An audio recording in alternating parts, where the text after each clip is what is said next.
Politik sepekan, Megawati jumpa Jokowi, Anies JK bukber bareng koalisi. Jakarta, CNN Indonesia, dinamika politik Indonesia menjelang pemilu 2024 mulai menggeliat.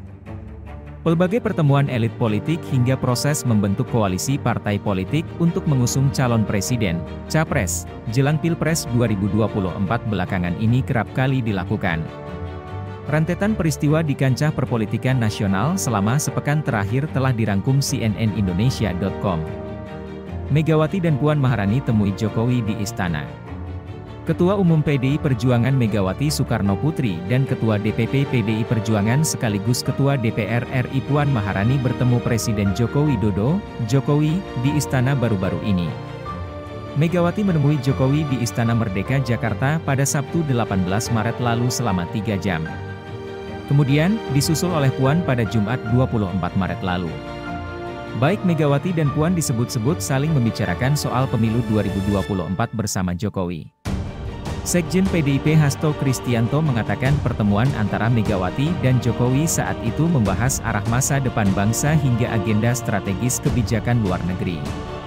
Selain itu, mereka juga membahas hal-hal penting terkait pelaksanaan pemilu 2024 yang kian dekat. Tentu saja dibahas berbagai hal penting terkait dengan pelaksanaan pemilu 2024, ujar Hasto beberapa waktu lalu. Pertemuan keduanya itu pun ditutup dengan agenda makan sayur lodeh yang ditemani oleh Hasto dan Sekretaris Kabinet Pramono Anung.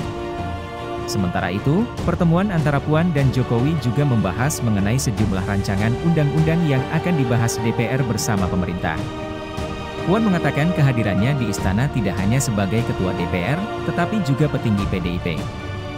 Dia menyampaikan sejumlah hal strategis pemenangan pemilu kepada Jokowi. Sebagai Ketua DPP PDI Perjuangan saya menyampaikan hal-hal strategis terkait pemenangan pemilu 2024, dinamika politik nasional terkini dan gambaran kerja sama antar parpol, ucap Puan. PDIP sampai saat ini belum memutuskan siapa calon presiden yang akan diusungnya dalam Pilpres 2024 mendatang. Perpu Cipta Kerja disahkan. Peraturan Pemerintah Pengganti Undang-Undang, Perpu, Nomor 2 Tahun 2022 tentang Cipta Kerja resmi menjadi undang-undang setelah disetujui oleh DPR dalam rapat paripurna ke-19 masa sidang 4 tahun sidang 2022 hingga 2023 di Kompleks Parlemen, Selasa 21 Maret. Rapat pengesahan tersebut dihadiri 75 anggota Dewan secara fisik dan sebanyak 210 hadir secara daring, sementara 95 orang lainnya tidak hadir dan izin. Perpu Ciptaker resmi menjadi kurang dari 2 bulan sejak surat Presiden, Surpres, dikirim ke DPR pada 7 Februari lalu. Sepekan kemudian, Badan Legislasi DPR menggelar rapat maraton membahas Perpu tersebut. Perpu Ciptaker disahkan di tengah gelombang penolakan oleh berbagai elemen masyarakat sejak akhir 2022 lalu. Di tengah rapat paripurna, fraksi Demokrat dan PKS menolak pengesahan Perpu Ciptaker. Kedua fraksi pun melayangkan interupsi saat Puan menanyakan kepada peserta sidang, apakah Perpu Ciptaker dapat disetujui. Hingga akhirnya fraksi PKS menyatakan walkout atau keluar rapat paripurna setelah perwakilan fraksi, Bukhari Yusuf menyampaikan interupsi. Nasdem, PKS dan Demokrat resmi teken piagam Koalisi Perubahan. Para ketua umum partai Nasdem, PKS, dan Demokrat secara resmi menekan piagam Koalisi Perubahan untuk perbaikan yang mengusung Anies Baswedan sebagai calon presiden 2024 pada Jumat 24 Maret lalu. Piagam ini telah ditandatangani ketua umum ketiga parpol, yaitu Surya Paloh, Agus Harimurti Yudhoyono, AHY, dan Ahmad Syaiqo. Adapun terdapat 6 isi piagam koalisi tersebut. Pertama, membentuk koalisi yang bernama Koalisi Perubahan untuk Persatuan. Kedua, mengusung Anies Baswedan sebagai calon presiden di Pilpres 2024. Ketiga, memberikan mandat sepenuhnya kepada Anies untuk menentukan calon wakil presiden. Keempat, memberikan ruang seluas-luasnya kepada Anies untuk menjalin komunikasi dengan partai politik lainnya. Kelima, membentuk sekretariat bersama yang merupakan kelanjutan dari tim kecil. Keenam, mengumumkan pasangan Capres-Cawapres pada waktunya. Ketua DPP Nasdem Willy Aditya mengatakan Partai Nasdem, PKS dan Demokrat belum mendeklarasikan Koalisi Perubahan secara resmi. Deklarasi baru dilakukan jika 3 partai sudah sepakat soal sosok calon wakil presiden untuk mendampingi Anies Baswedan. 2. Kepala BIN nilai sebagian aura Jokowi pindah ke Prabowo.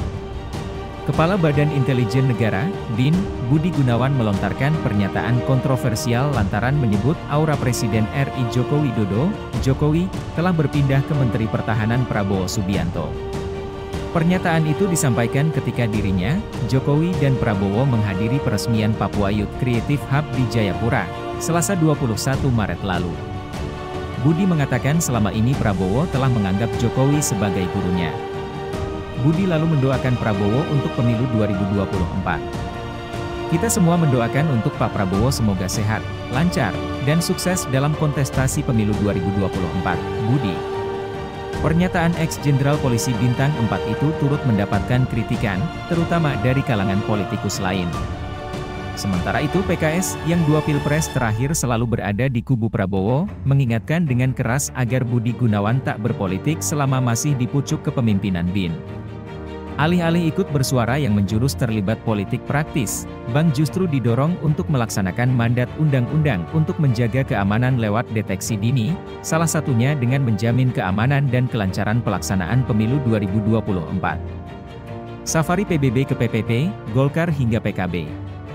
Dewan Pimpinan Pusat, DPP, Partai Bulan Bintang, PBB, di bawah pimpinan Yusril Iza Mahendra menggelar safari politik ke markas PPP, PKB hingga Golkar belakangan ini. PPP jadi partai yang dikunjungi Yusril CS pada 13 Maret 2023 lalu. Disusul mengunjungi PKB 3 hari kemudian atau pada 16 Maret 2023. PBB juga mengunjungi Golkar pada 21 Maret 2023. Pada pertemuan itu, turut mengatakan ada membicarakan kans kerja sama menghadapi Pilpres 2024 mendatang ketika mengunjungi Golkar dan PKB. Jadi antara PBB dan Golkar itu sih enggak usah ada ditanya-tanya bisa kerja sama enggak, pasti bisa, kata Yusril di kantor DPP Partai Golkar, Jakarta, Selasa 21 Maret. Senada, Ketum PKB Muhaimin Iskandar atau Cak Imin berharap PBB bisa bersama PKB dalam koalisi di Pilpres 2024 mendatang. PKB membuka peluang untuk berkoalisi dengan PBB. Bawaslu beri kesempatan Partai Prima lakukan verifikasi perbaikan. Bawaslu memerintahkan KPU memberikan kesempatan kepada Partai Prima untuk menyampaikan dokumen persyaratan perbaikan berdasarkan berita acara tentang rekapitulasi hasil verifikasi administrasi sebelum perbaikan menggunakan sipol paling lama 10-24 jam sejak dibukanya akses sipol. Hal ini diputuskan Bawaslu pada 20 Maret lalu yang menyatakan KPU terbukti bersalah melakukan pelanggaran administratif dalam proses verifikasi Partai Prima sebagai peserta pemilu 2024. Bawaslu juga memerintahkan KPU untuk melakukan verifikasi administrasi perbaikan terhadap dokumen persyaratan perbaikan yang disampaikan oleh Partai Prima. Partai Prima sebelumnya menilai KPU melakukan pelanggaran hukum. Mereka merasa dirugikan dalam proses verifikasi administrasi partai politik calon peserta pemilu 2024. Partai Prima menilai lembaga pemungut suara itu melanggar peraturan KPU nomor 4 tahun 2022 tentang pendaftaran, verifikasi, dan pendaftaran partai peserta pemilu. Mereka lantas melaporkan KPU terkait pelanggaran administrasi proses verifikasi peserta pemilu 2024 ke Bawaslu dan terregister dengan nomor 001 PLP HDM BWSL 000003 2023. Partai Prima juga menempuh jalur hukum untuk menggugat KPU ke Penjakus yang akhirnya memutus KPU melanggar hukum dalam verifikasi faktual partai politik. Anies, AHY, Airlangga hingga JK bertemu di acara buka bersama Nasdem.